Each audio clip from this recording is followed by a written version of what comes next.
God speaks bye मेहर बाबा। God speaks का आज 7वां भाग लेकर हम आपके सामने प्रस्तुत हुए हैं। सरल हिंदी में प्रभु कहते हैं। 7वां भाग द वेल्स, आवरण। कबीर, जिन्होंने कबीर वाणी भी लिखी है, वे सदगुरु थे, हम सभी जानते हैं। उन्होंने जो दोहे लिखे हैं वो निस्संदेह ही स्पष्ट भाषा में ईश्वर, प्रभु, प्रभु के लिए प्रेम, अलौकिक पथ और माया के भ्रम को लेकर रेखांकित करते हैं। तो एक सदगुरु होने के नाते सामान्य भाषा में और आध्यात्मिक रहस्य की भाषा में उन्होंने अपनी बात कही है।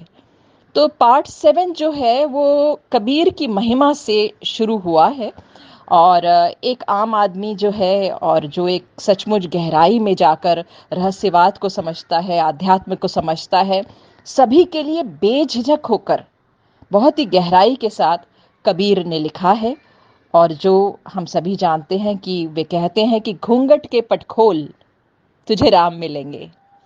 तो आज इसी घूंघट के पट की बात, इन्हीं वेल्स की बात, इन्हीं आवरण की बात की गई है। तो 7 पर्दे, 7 आवरण, जो कि काम, क्रोध, मद, लोभ, मोह, मत्सर, ईर्ष्या और भय हैं। तो उसके बारे में मेहर बाबा ने जो लिखा है कि उसकी जो इन 7 संस्कारों की ओपनिंग जो है वो हमारे चेहरे से, हमारी मूरत से जुड़ी हुई है। और ये बहुत ही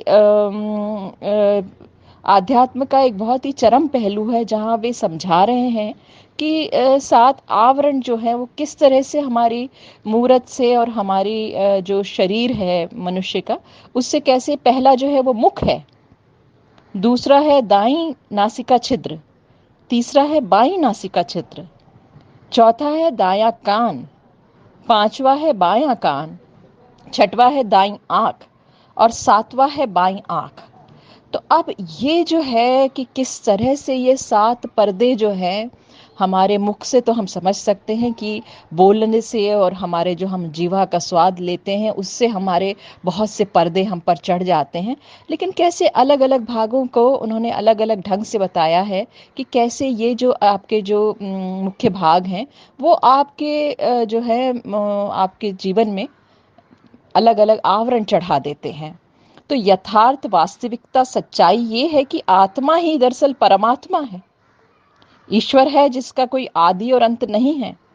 तो इसके जो आत्मा को यथार्थ में जब समझना है तो ये पर्दे जब हट जाते हैं तभी माया की सारी जो स्थिति है वो समाप्त हो जाती है और 7 आध्यात्मिक भूमिकाओं की तरफ हम बढ़ जाते हैं। और यहाँ एक और बहुत ही खूबसूरत बात मेहर बाबा ने जो कहा है, वो उन्होंने कहा है कि इंसान जो है वो दरअसल प्रभु की ही छवि है। उसका सिर जो है, उसका सिर जो है वो विज्ञान भूमिका का प्रतिनिधित्व करता है, अर्श आला। तो माथा जो है वो प्रतिनिधित्व करता है दिव्यता का, और माथे के बीचों बीच बाह्य 2 आंखों के ऊपर अंतर्दृष्टि, जिसे कि हम तीसरा नेत्र कहते हैं, उसका स्थान है। तो अंततः जब इन 7 आवरणों, पर्दों के पट खुल जाते हैं तो मनुष्य तीसरी आंख द्वारा गॉड, ईश्वर, प्रभु को सम्मुख देखने लगता है। तो ये सारी गठाने कैसे एक एक करके खुलती हैं वो इस भाग में दिया गया है। तो अगर आप चरण समझें तो वो यही है कि सबसे पहले आवरण हटते हैं। आवरण हटने के बाद ग्रॉस बॉडी से, जो आपके जो स्थूल शरीर से जो आपके जुड़ाव हैं वो कम होने लगते हैं और उसके बाद आपकी जो है बेहतर स्थिति पैदा होती है। तो फिर यहाँ पे 4th प्लेन में और जो क्रिश्चियनिटी की dark night of the soul की बात है वो भी इस भाग में की गई है। ब्रह्मीभूत और सद्गुरुओं की स्थिति की जानकारी यहाँ है।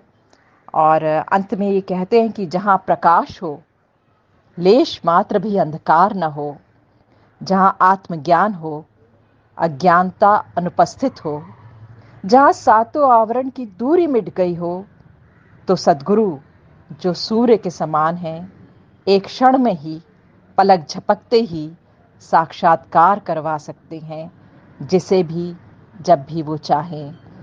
तो प्रभु ही ईश्वर ही, गॉड ही असल, रियल, वास्तविक हैं। हम सभी उनमें समाहित हैं और इसीलिए हम सभी एक हैं।